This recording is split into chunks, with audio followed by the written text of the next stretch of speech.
Hey, welcome back, everyone. I'm glad you're here today. So, today we're going to be taking a look at Paris Hilton. How is Paris Hilton true crime, related?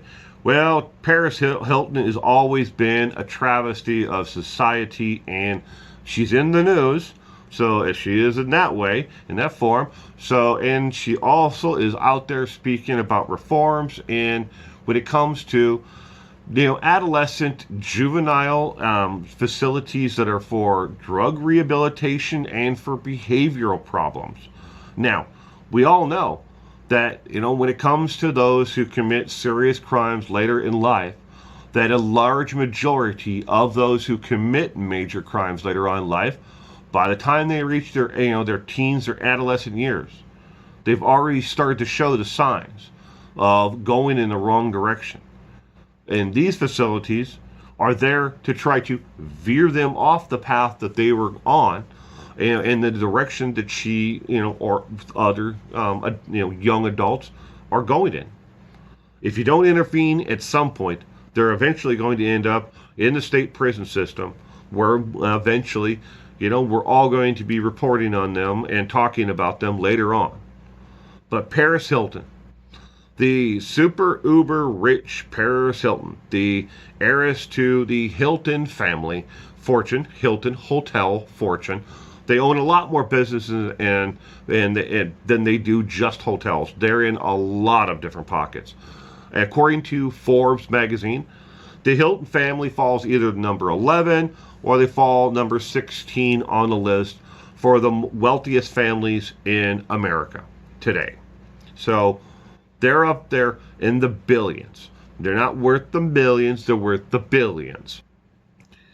But Paris Hilton, she testified the other day in front of Utah legislators asking for reforms in when it comes to treatment centers for drug addiction and for those who are adolescents who end up in treatment centers for behavioral issues.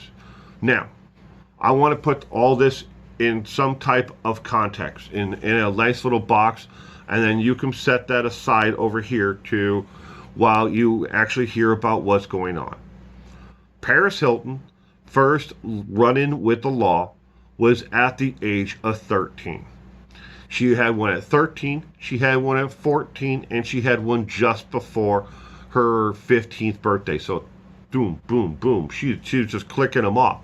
Now, this does not count how many times she got in trouble with either a school, a boarding school, or some kind of private school setting where the law enforcement was bought off with daddy's money, and whatever the issue may have been, just got brushed away.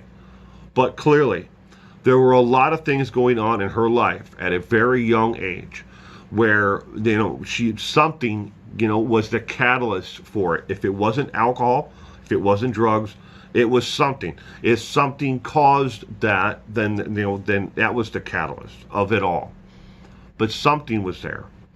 Something pushed her in this direction, because she went from New York to Los Angeles, from Los Angeles to Utah, Provo, Utah.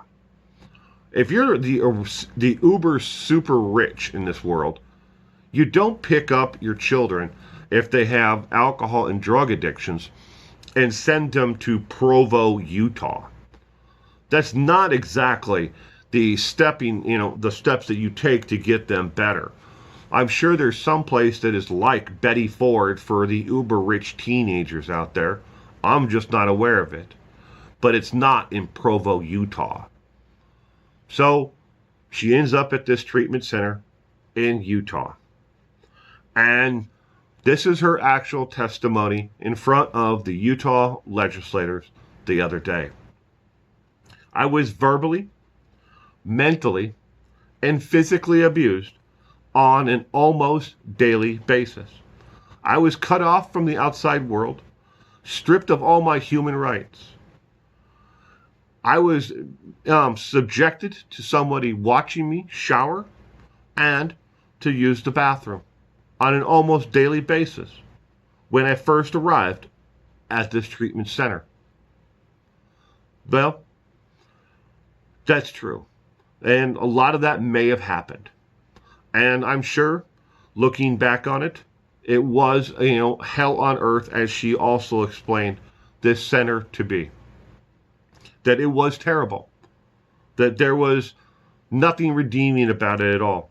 She spent only 11 months in this treatment center and then would go on to not one, not two, but three more before her 21st birthday. And we all know what she would do in 2006.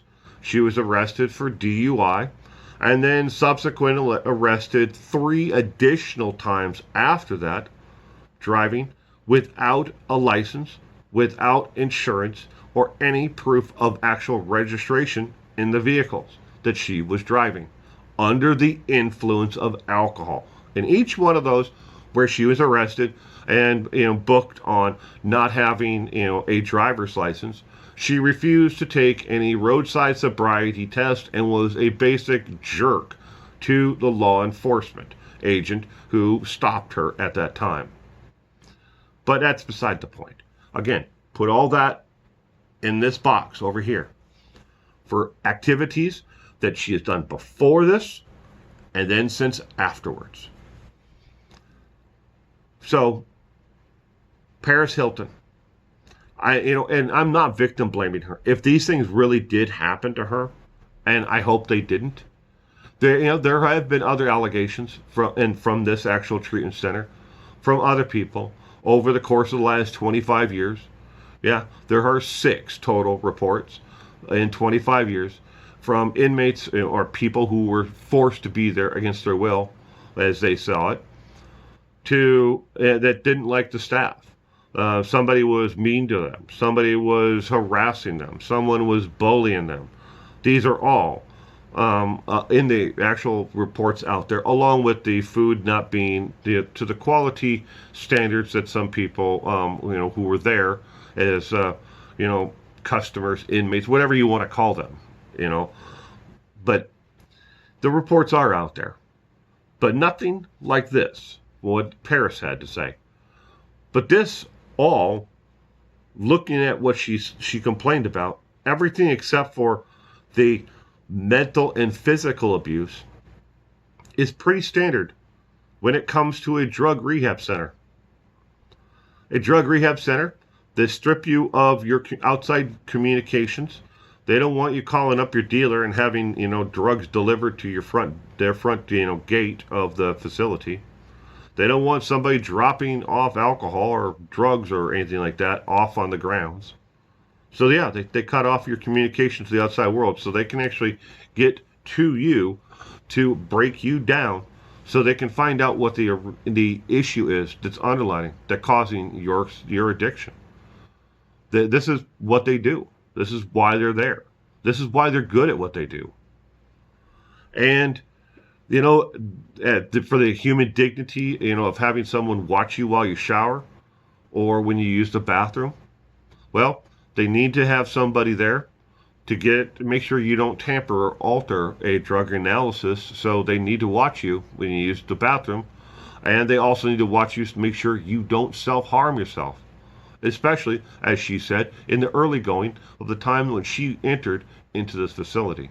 Again, she was only there for 11 months and would visit 3 more places before her 21st birthday. Yeah, shower, same thing. Yeah, they have to make sure you're not going to self-harm yourself when you're supposed to be alone. Sure that it may feel degrading to have someone staring at you while you shower. It is not something that normal people have to go through. But sometimes these places have to take extreme measures to keep their patients, and people who are there, safe, to make sure that they can get on the road to recovery and that they're not going to harm themselves while they're there. Because if, somebody was to kill themselves or hurt themselves in the shower or bathroom or alone time or some other place in the facility, yeah, they would be responsible for it. And again, I want to make absolutely clear, I'm not victim blaming her. if these things really did happen to her, and they were above and beyond what the treatment center should have been allowed to do and what they normally would do, then somebody needs to be held accountable.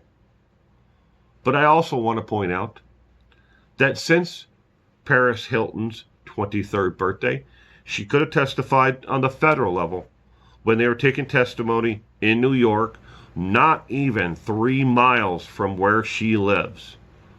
She didn't do it then. She didn't want to take, part in the testimony on reforms for treatment centers when the federal government was taking testimony on it. She didn't show up for that. She wasn't even, in the limelight. And according to several tabloid news magazines, TMZ being mainly the main one, a lot of people didn't even know that she was ever in this place in Utah. No one even knew that she had been there before. She never spoke of it. She never said anything ill about the place until now. I'm sure there are people within her inner circle that she has told stories to. I'm sure maybe she told them to Richie, Lionel Richie's daughter. Maybe she told them to her, when they were doing their reality show, the low life of these two rich women who acted like they were slumming it with the rest of us. Maybe she told her on that. Maybe she told other friends, but she certainly didn't tell anybody else. But again, Paris Hilton is in the news, ladies and gentlemen. Wow.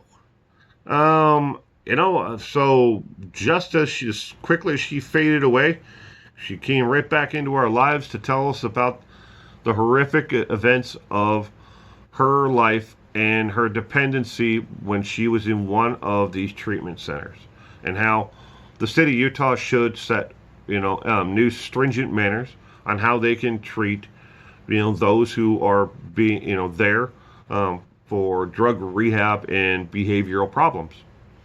So, yeah, there should be some changes that are enacted, but I don't think that Paris Hilton is necessarily the person you want out there, ringing the alarm bells for this, because clearly she hasn't learned.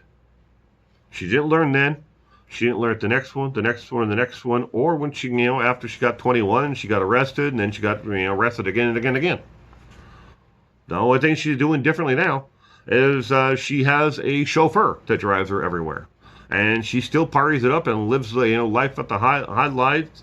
And according to social circles, Paris is still out there partying it up like it's a brand new day, and tomorrow's never going to come, because she has been a socialite bouncing around from next new party in the Hamptons to the next new party here or there, everywhere and in between. So, sad, but it's true. So what do you think? Do you think Paris Hilton, went through these things? Do you care if Paris went through these things?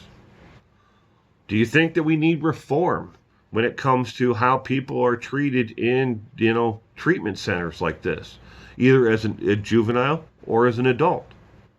That's the interesting thing about it, is not everybody who needs treatment can afford treatment, and not everybody who gets the treatment they need. So, I would love to hear your comments. Put a comment down below, and I'd like to hear what your stance is on all of it. Bye. Well, that's the end of the video. I hope you enjoyed it.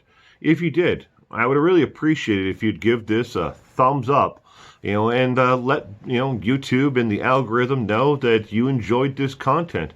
If you have only watched one video and this is it, well, thank you for stopping by. But I have a whole channel of over 500 videos for on YouTube right now. Why don't you go check one out? Links down below. There's a next suggested video there. You can subscribe too. I wouldn't mind if you would do that.